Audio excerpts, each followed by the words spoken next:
What's up, everybody? This is the Rabid Hedgehog, and kind of at my favorite little abandoned restaurant up here in Mulhall, Oklahoma. One of the closest places that we can come to and actually find a road with turns in them, so that way we can check out motorcycles. Now, many of you know I just did the 1 year with Bell. And we talk a lot about Bell, the Rebel 500. We talk a lot about the Vulcan S. A lot of people like those around the world. A lot of people like those in the United States. I understand that. They're both perfectly amazing motorcycles. However, the Rabid Hedgehog garage needed a change. Been talking about it over and over again about doing a motorcycle that is for long rides, basically a bagger. Always talking about them, always riding them, always trying to figure them out, always trying to find one. Well, about a month and a half ago now, I guess it's May, so actually it was a little earlier than that even, maybe toward the end of February, early March, we rode a motorcycle. It was not a very pleasant day to do so. It was 25 degrees and rain had begun, so that means it was freezing to the motorcycle as we rode it, but it was still something that left an impression on my mind. So we sold the two motorcycles, the Vulcan S and the Rebel 500. My wife was going to get an upgrade anyway, so we worked on hers as well, but more about that in a later video.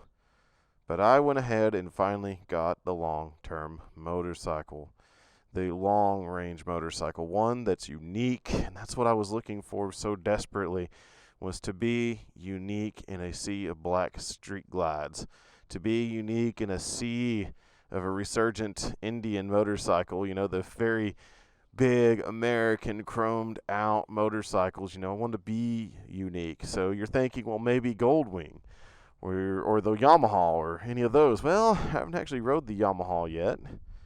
Rode the Goldwing, it's a fantastic motorcycle. Rode the BMW even. What a fantastic motorcycle the 1600 bagger was. But let's be honest here. Nothing is unique is the one you see before me right now. And that is the 2017, the only model year for the US so far. The only model year pretty much for them at this time because of how limited the production is. But the 2017 Moto Guzzi MGX-21 Flying Fortress. Everything you see on it that's carbon fiber is truly carbon fiber.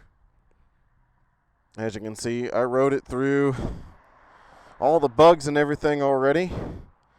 It's been rainy, so I keep hitting some puddles, but hey, it's rode. That's the whole thing. I actually only got it Friday. That's 2 days ago. As you can see, got her a little dirty already. But you know what? Not a bad thing to be doing is to go out and actually use a motorcycle for what it's supposed to be used for.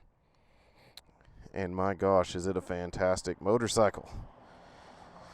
So let's get back on here and we'll kind of discuss some of these controls here, because it is a little bit more known now. I've had a chance to ride it around and own it and get a couple hundred miles in on the saddle. But as you can see, your ignition's right there. Of course, your USB port hiding under there. I still haven't figured out how to get some of those warnings out of Italian, but almost everything else has gotten into English. I'm slowly but surely getting there. But I've got my Fahrenheit now instead of Celsius. When I first wrote it, it was still pretty much all Italian. So I have the infotainment center switched off right now. But that's how you control it, is through these buttons here. To turn it on, you simply just hit that button right there and it will turn that on. I won't let it go on because of auto, or those fun little auto monetization eliminations because of music in the background. Of course, you scan your channels and of course you do all that. And of course, if you're in your menu mode, you control the menu through that same joystick. Cruise control, of course, is on the left side. This changes the modes of your infotainment center. You have your horn and turn signal and your bright in the back. On the right side, this actually controls your main headlight from fog to daylight running lamp to full on. And of course, your mode selection is actually just controlling your information up on the screen, getting you into the menus, going through your trip information, your battery, miles per gallon, all that fun stuff. Your kill switch is on the bottom, your hazards is here, and then your start button is right there. Now, of course, this motorcycle is the balance of smooth and soul that Harley has tried to replicate and has failed to do so at this time. Now, here's a fun thing. Whenever you are sitting still, if you press that starter button again, you'll see you can change between the modes. So see, there is Piaggia, which is rain mode, Turismo, which is a touring mode, which cuts your power down, and Veloce, which is sport mode, which is the mode I really like this bike in. This 1380cc engine is smaller than every single other bagger that's out there, period. But it doesn't feel like it's lacking in power. It gets up to speed nice and easy. In fact, I'm barely cracking this throttle, and it is a throttle-by-wire system. So it is quite amazing how that feels. Quite amazing how it works, too. So the engine is absolutely a peach. I mean, it is an engine that has horsepower and torque near everywhere in its rev range. It's actually quite phenomenal. And having it in the sport mode allows you to get perfect fueling out of this bike and a very smooth and crisp and responsive throttle. I really enjoy the way this bike gets going whenever you crack this throttle open in sport mode.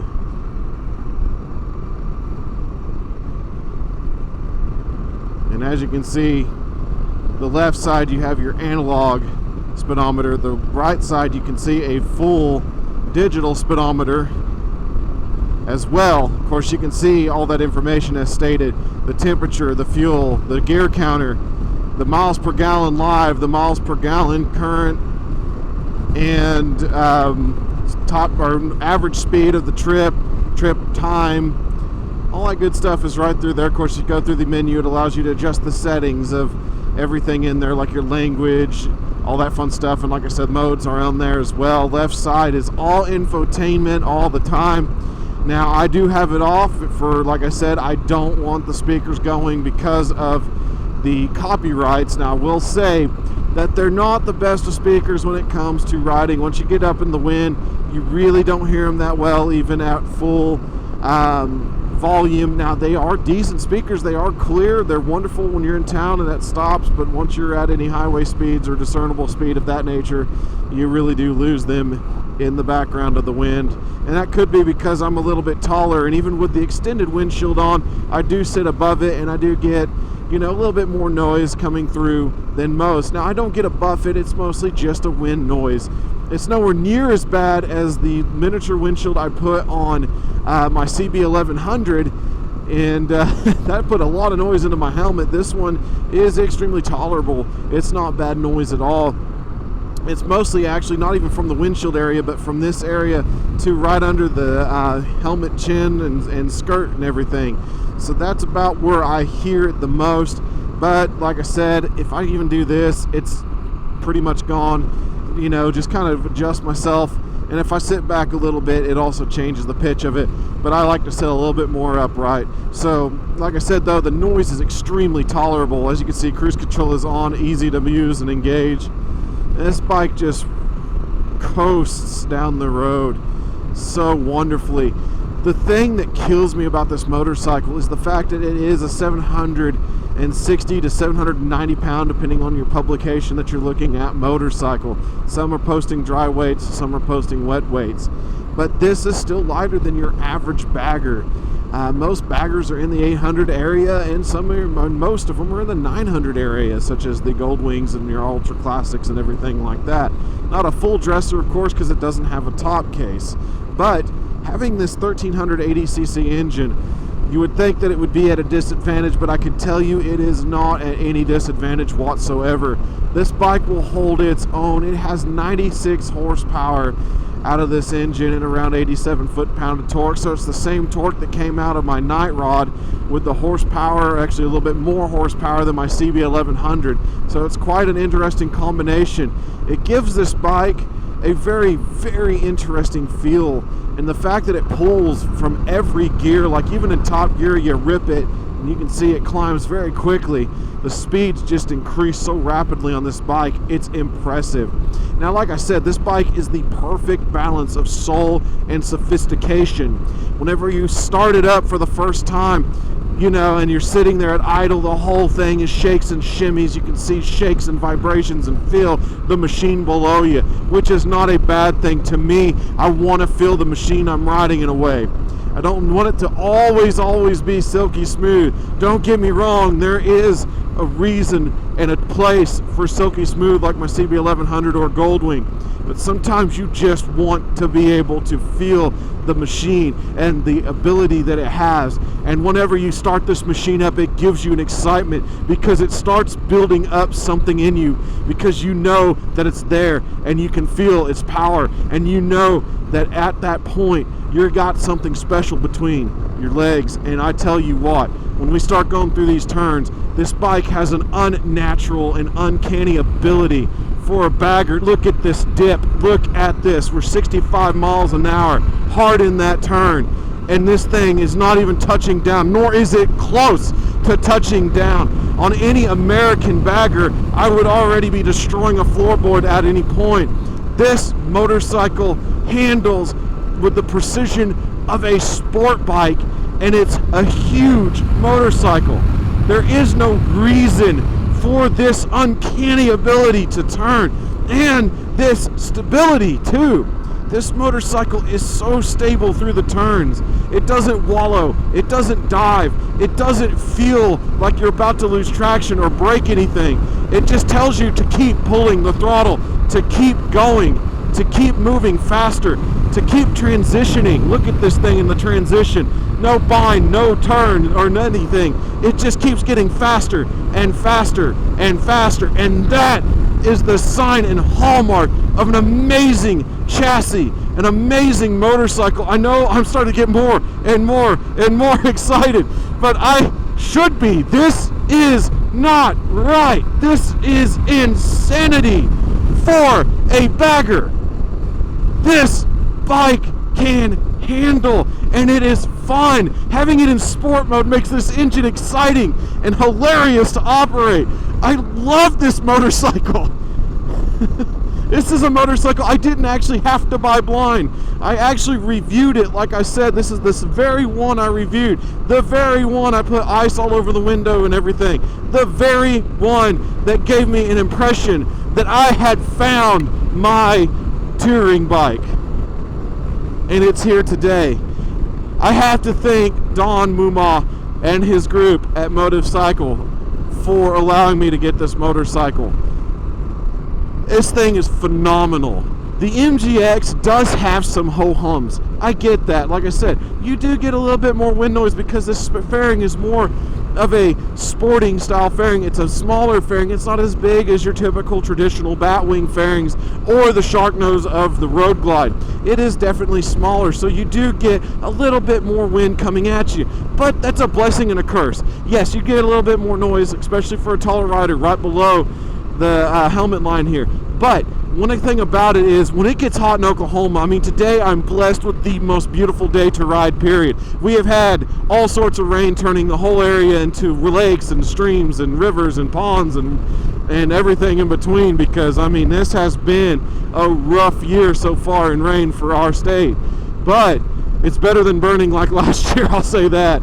However, it's given us a May with 70s and 60s and 40s even for highs, and to me, I love those cooler temperatures. And this is 70 degrees. We have, I think, 6 to 8 to 10 miles an hour of wind today.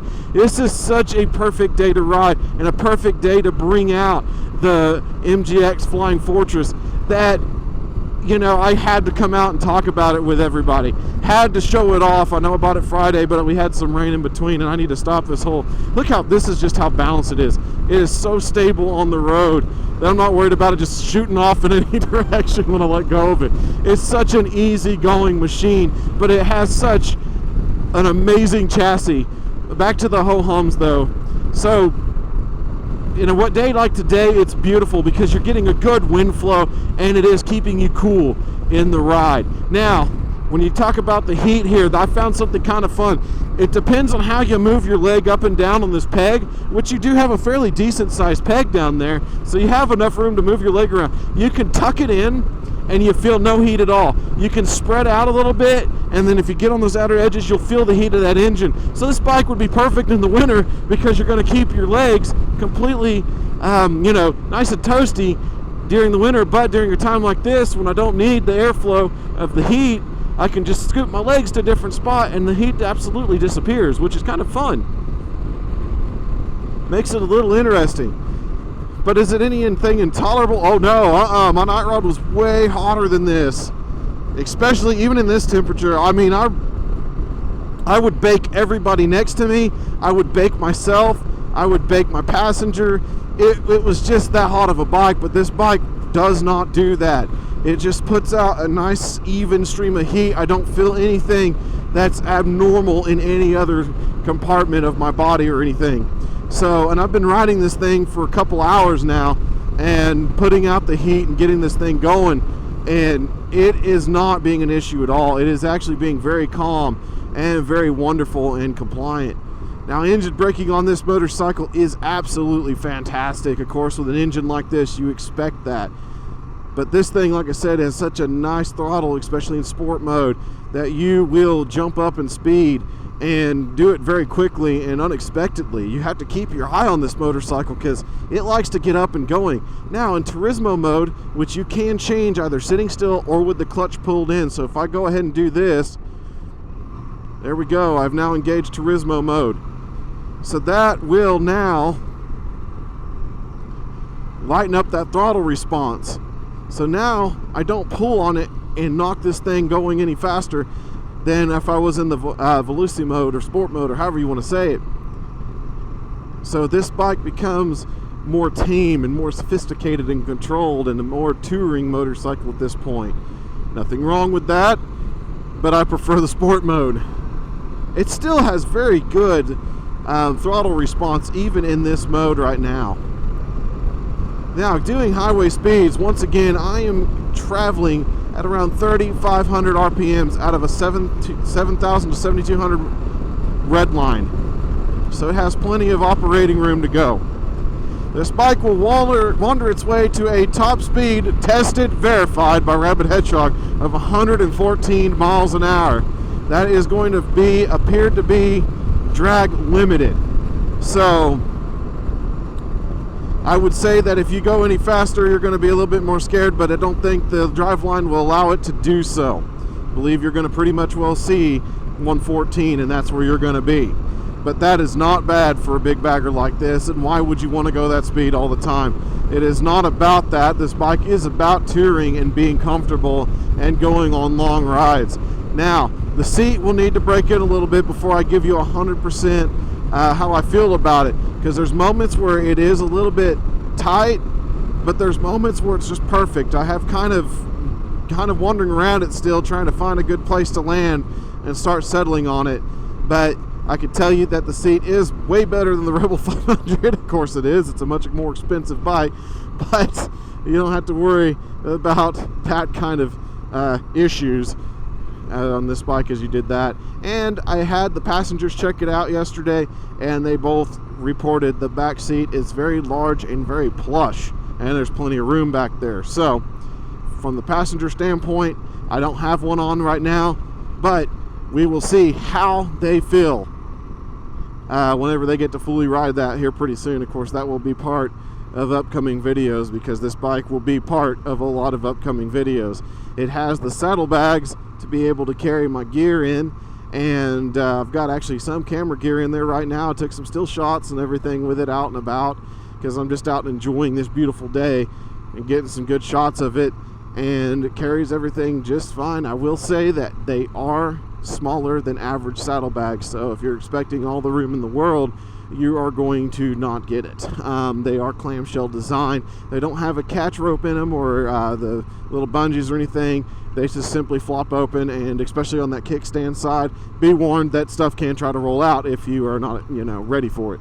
So that's another ho-hum on it. I mean, here's the thing. This is the first bagger that Moto Guzzi's ever done, and I don't know if it's going to be the only one they end up ever doing, but learning experiences are learning experiences no matter how old the company is, especially when you're doing something brand new and exciting. And this was something of a huge risk for Piaggio Group and Moto Guzzi to put this motorcycle out, because it is coming up against some die-hard fans of the other brands of baggers that have been on the market for a very long time. Now, going over a little bit more information here that is inside my command and control cluster up here, is you'll see these P1s, P2s, and all that through there. Those are all your radio presets.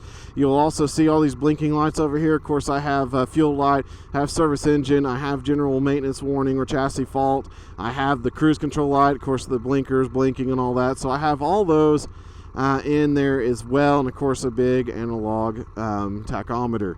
So all that is up there in my command. Very easy to read, very stylish, classic styling too. Well backlit at night as well.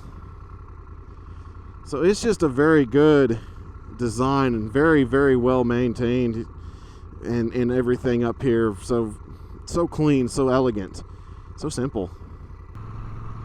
Now, riding it around in town, a lot of baggers are not at home in a city or in a town like this with slow traffic, stop and go.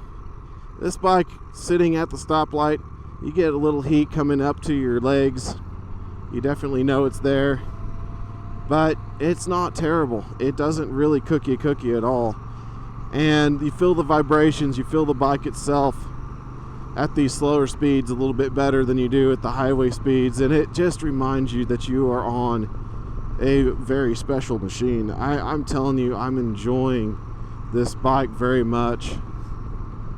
It is a very, very good riding machine, and very surprisingly good riding machine. I've never expected to be on a motorcycle, a bagger like this, and be able to turn like this and everything. I know the Goldwing is close, but it doesn't quite reach this level of sportiness. Now, going through city on the sport mode, you don't want to do that because you're going to eat up traffic and hurry. You're going to be twitchy on the throttle, so in these slow speed conditions, even if you're just modulating here and there for these hills, you'll go like 50 miles an hour in a very, very short order and go, oh dear no, and get in trouble, get arrested, the bad things that happen. But that's just funny about this. I don't know why a motorcycle should be this fun and this big at the same time, but it certainly is.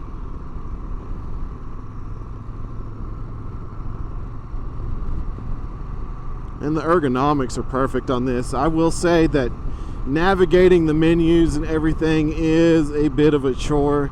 I have a lot to get used to in these next couple of days and weeks, because like I said, I've gotten almost everything in English. When I first got it, it was mostly still in Italian and kilometers and all this other fun stuff.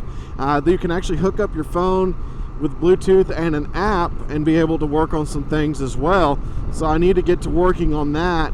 There's some things I still got to go through on this motorcycle because it has a lot to offer. And I know I say I love motorcycles that are of simplistic nature and don't have all the technology and all that. Well, I mean, I got the benefit of a fairing with a random radio, is what I'll say, because I'm more than likely not going to use that radio very often, because like I said, I'm going to be on roads like this where I'm producing some speeds, and you can see that roll off isn't quite as quick as it was last time.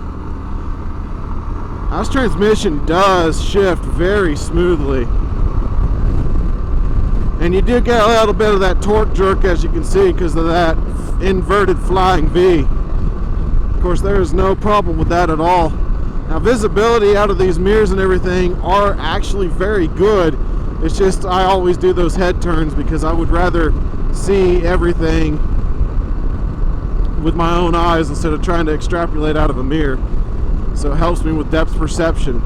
Now another ho-hum is when you're on cruise control, it doesn't back off as smoothly as a lot of the other baggers like the Goldwing or the Indian Roadmaster or Chieftain, or even the Harley Davidson Road Glides and Street Glides. Whenever you hit cruise control and you hit that down, the engine goes into a hard brake for 1 mile an hour. It wakes you up, scares you for a moment, and then you're slowed down by that 1 mile an hour. But just, you know, be careful with it and be expecting it. Now I will say that whenever you're up to speed and you're bumping up on speed, it bumps up just fine without like throwing you back or anything. It's a very crisp throttle response when you're pushing up on it and going up in speed. On the interstate here, it is absolutely so smooth and stable.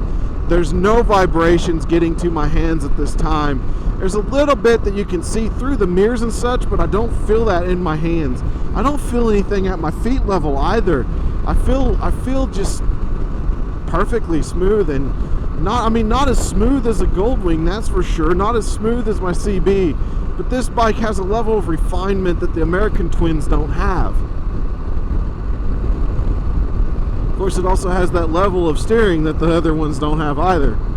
And like I said, it's such a surprisingly powerful engine for such a small engine for a bagger. And it's a beautiful thing. Do a lot more with a lot less. That way you can drop some weight and have some fun. And this bike does that just fine. And I really hope that Moto Guzzi brings its line back alive too. Like we were talking about during our Behind the Bikes video, is that Moto Guzzi only builds 7,000 motorcycles a year.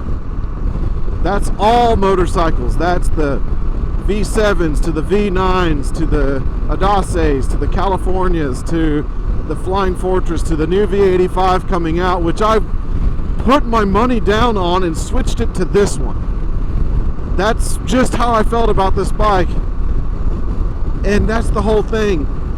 You never know if Moto Guzzi will continue to build that particular motorcycle. Their bread and butter will always be built. The V7s will always be around. They've been building them for a long time. And the V9 will be around for a while too. I hope the V85 is as well. I want to see Moto Guzzi start to grow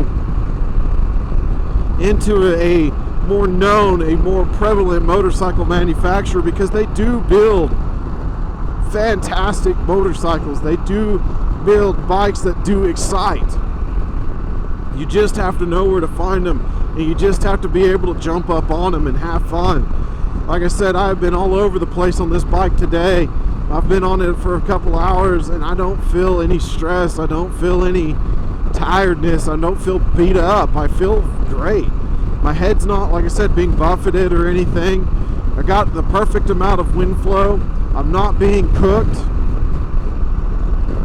I can hold highway speed without question or without, you know, being scared or anything. I can just get going at any time and it works great and just fine. We get next to these semi-trucks and the turbulence doesn't throw you around either. This bike is so stable at highway speeds.